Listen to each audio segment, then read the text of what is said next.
یہاں مسلمان تاجر گئے اور انہوں نے تجارت کے ذریعے ان علاقوں پہ ان کا روب پیدا ہوا، اور ہماری جو بدحالی کا ذریعہ بنا، جو ایسٹ انڈیا کمپنی جو انڈیا میں آئی تھی وہ بھی بزنس کے ذریعے آئی تھی۔ تو سب سے پہلا پیغام تو ہمیں یہ ملتا ہے کہ ہمارے پاس اگر ارننگ کے بہت سارے طریقے ہیں تو ہم نے ان طریقوں میں بزنس کو دوسرے طریقوں پر ترجیح دی، اور مسلمان ہمیشہ تاجر ہوا کرتے ہیں۔ میں دنیا میں بہت ٹریولنگ کی ہے، میں نے ہر طرح کے طبقے سے میں ملا ہوں، میں نے ایسے ایسے لوگ دیکھے ہیں جو کچرا چنتے تھے، بزنس کو فوکس کیا انہوں نے، اور بہت ہی ایک استقامت کے ساتھ انہوں نے بزنس کیا، آج وہ کروڑوں روپے کما رہے ہیں۔ تو ہمیں گورنمنٹ پہ ڈیپینڈ نہیں کرنا۔ ایک میں حدیث آپ کے سامنے پیش کرتا ہوں کہ اسلام نے جو تجارت کے بارے میں ہمیں رہنمائی کی ہے، دیکھیے رسول اللہ صلی اللہ علیہ وسلم نے ایک صحابی کو دیکھا کہ آپ درخت لگا رہے ہیں، آپ صلی اللہ علیہ وسلم نے فرمایا تمہیں معلوم ہے کہ تمہاری زندگی میں یہ درخت پھل دے سکے گا کہ نہیں دے سکے گا؟ انہوں نے کہا نہیں۔ فرمایا پھر اتنی لمبی لمبی امید ہے؟ اس حدیث سے ہمیں لگتا ہے کہ بھئی نبی صلی اللہ علیہ وسلم درخت لگانے کے عمل کی حوصلہ شکنی کر رہے ہیں، نہیں لگانا چاہیے۔ دوسری حدیث بخاری مسلم کی، آپ صلی اللہ علیہ وسلم نے فرمایا کہ جس شخص نے درخت لگایا اور اپنی زندگی میں اس سے پھل نہ کھا سکا تو موت کے بعد جب تک انسان تو دور کی بات، چرند پرند اور جانور بھی اس درخت سے فائدہ اٹھائیں گے، اللہ اس کے اجر کو ضائع نہیں کرے گا۔ یہ صدقے کا اجر اس کے اعمال کے ترازو میں اللہ تعالیٰ لکھتے رہیں گے۔ تو آپ تجارت صرف اپنے لیے نہ کریں، بعد میں آنے والی قوم کے لیے، جو بعد میں آنے والی نسل ہے اس کو اسٹیبل کرنے کے لیے۔ دیکھیں، جب آپ ایجوکیشن کی فیلڈ میں آگے بڑھتے ہیں، یقیناً بڑھنا چاہیے، لیکن آپ کتنی ہی بلندیوں تک پہنچ جائیں، آپ کی موت کے بعد آپ کے بچے آٹومیٹیکلی ایجوکیٹڈ نہیں ہوں گے، ان کو پورا اسی پروسیس سے گزرنا پڑے گا۔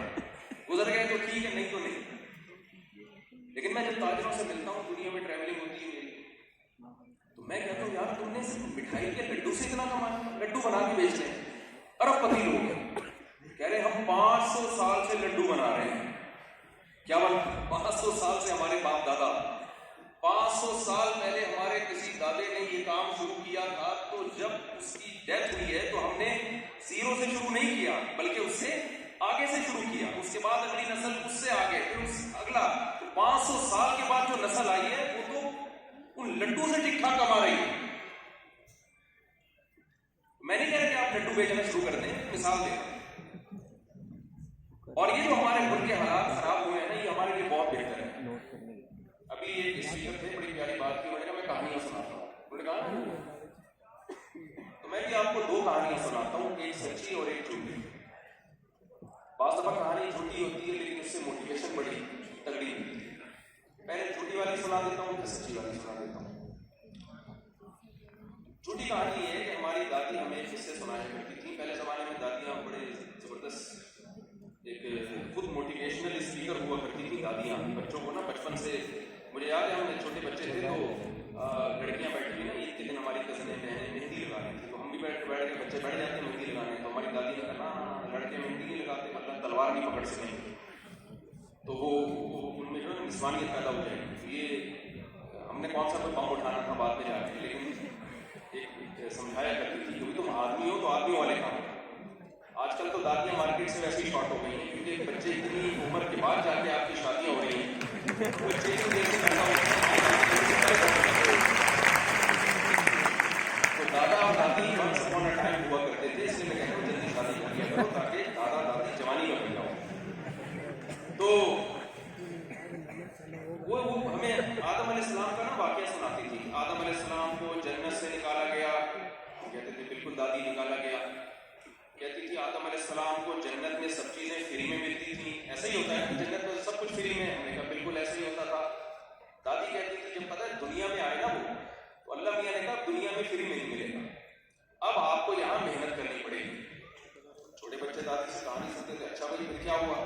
دادی کہتی ہیں پھر انہوں نے بیل خریدا، ہل چلایا، گندم بویا، اور پھر گندم سے روٹی بنائی، تو جب روٹی کھانے کے لیے بیٹھے تو روٹی پہیا بن کے بھاگ گئی۔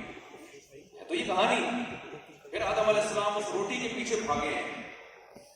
ہم کہتے تھے کہ اللہ تعالیٰ اتنی ٹینشن حضرت آدم کو کیوں دے رہا تھا کہ روٹی پہیا بنی اور بھاگ گئی اور پھر آدم علیہ السلام پیچھے پیچھے بھاگ رہے ہیں. تو دادی کہتی تھی کہ بھائی اس دنیا میں لانے کا مقصد آدم علیہ السلام کو یہ تھا کہ یہاں فری میں روٹی نہیں ملے گی, آخری دم تک روٹی کے لیے آپ کو محنت کرنی پڑے گی. کہانی جھوٹی ہے لیکن اس سے سبق جو مل رہا ہے وہ صحیح ہے یا نہیں؟ خاندانی سبق مل رہا ہے کہ نہیں مل رہا؟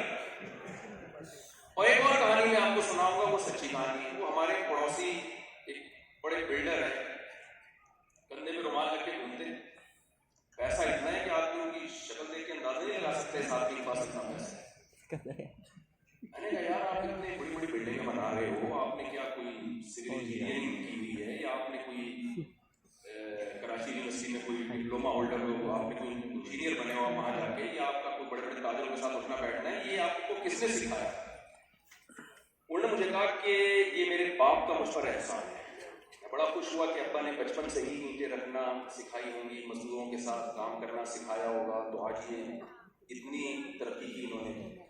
کہتے نہیں, میرے ابا مجھے کہتا تھا جب میں بالغ ہوا تو میرا باپ مجھے کہتا تھا کہ خود کماؤ گے تو میں کھلاؤں گا, ادروائز میں تمہیں نہیں کھلاؤں گا.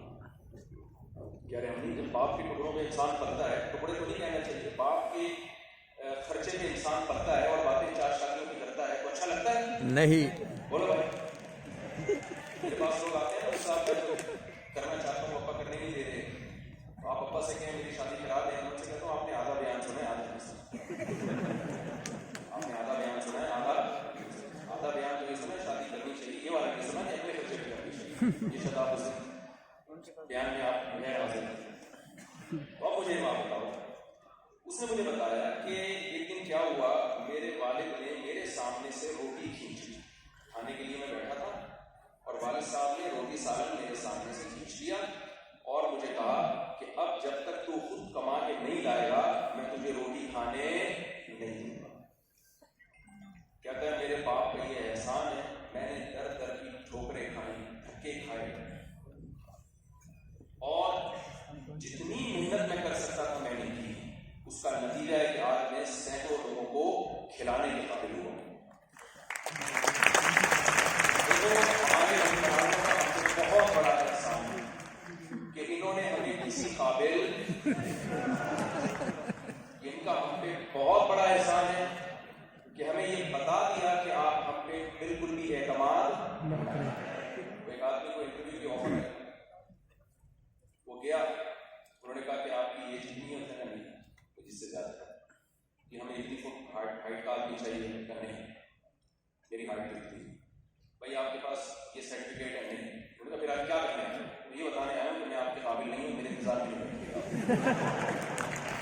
تو ہمارے حکمرانوں نے ہمیں بتا دیا کہ ہم آپ کے قابل نہیں ہیں, آپ ہم پہ ڈپینڈ کر کے بولو نہیں کریں, جو آپ نے کرنا ہے خود ہی کریں, ہماری جان چھوڑو.